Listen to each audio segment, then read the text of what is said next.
Kita masih mendiskusikan terkait kontroversi hukuman mati. Pemirsa, memang pro kontra terkait hukuman mati banyak berkembang di masyarakat, tapi bagaimana sebaiknya kita bersikap? Silahkan Anda nanti simpulkan sendiri hasil diskusi kami. Saya masih dengan Pak Tony Spontana, Kepala Pusat Penerangan Hukum Kejaksaan Agung Republik Indonesia. Pak Tony, kalau misalnya ada warga negara asing yang harus dieksekusi mati, kan ada komunikasi antara Kejaksaan Agung dengan Kementerian Luar Negeri. Nah, hasil dari komunikasi itu, apakah Kementerian Luar Negeri memberikan juga semacam notes, catatan atau rekomendasi terkait eksekusi yang akan dilakukan, Pak?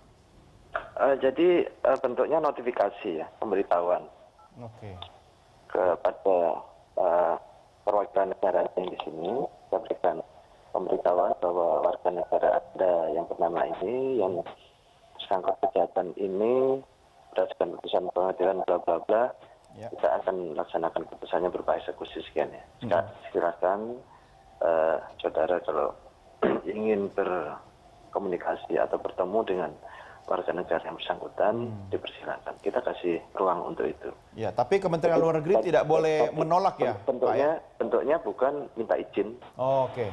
Jadi pemberitahuan.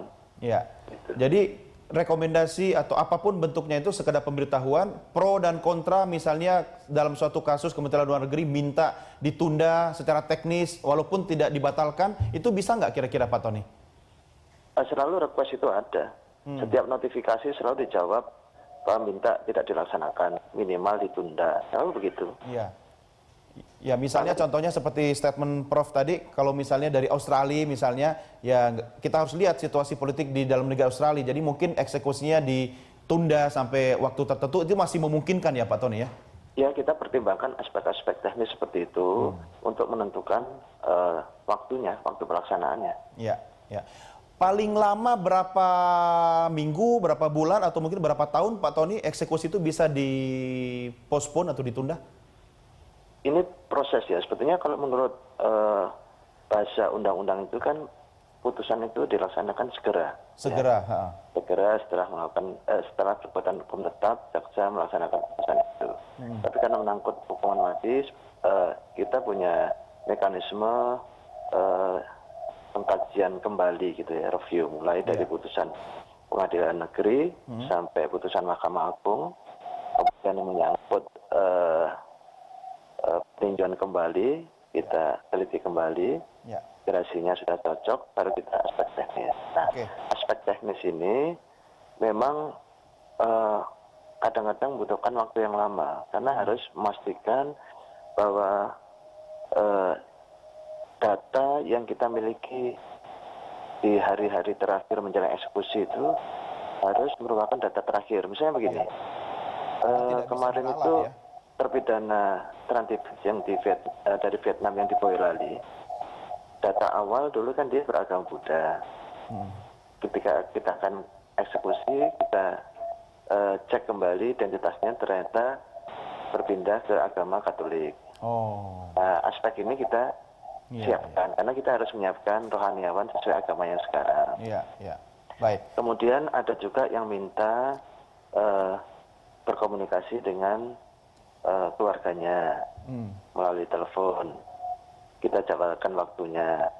Seperti itu. Kemudian kita juga harus pastikan pada waktu eksekusi nanti kondisi terpidana dalam keadaan sehat.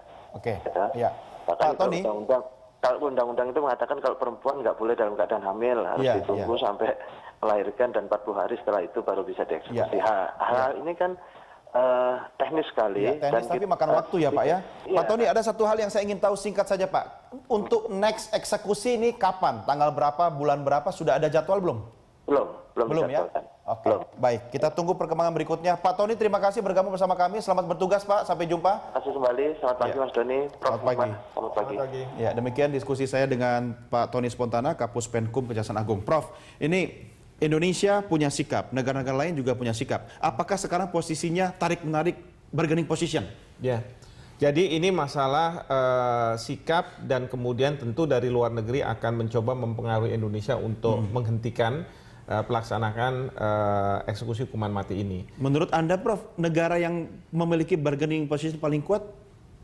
Biasanya adalah negara-negara, pertama adalah negara yang tentu punya Indonesia tergantung pada negara tersebut. Lalu yang kedua adalah negara yang punya moral tertentu untuk mengatakan pada negara lain bahwa kamu jangan melakukan itu. Dan yang ketiga adalah negara yang mempunyai masyarakat yang sensitif terhadap masalah-masalah hukuman mati ini. Kalau organisasi internasional bagaimana? Organisasi internasional mungkin juga ada, tetapi masalahnya mereka tidak akan mempunyai kekuatan untuk menghimbau sekuat seperti negara. Ya, tapi harus diingat, saya ingat suatu kejadian Singapura. Di Singapura ini beberapa tahun yang lalu, pada waktu itu masih Presiden Clinton di Amerika Serikat, lalu ada warga negara Amerika Serikat di bawah umur, seorang anak-anak yang melakukan vandalisme. Lalu menurut hukum Singapura, kejahatan vandalisme itu berkonsekuensi pada hukuman cambuk. Lalu kemudian Singapura akan melakukan eksekusi itu. Amerika Serikat, sebuah negara yang sangat besar, melalui presidennya mengatakan jangan, bahkan dengan disertai berbagai ancaman.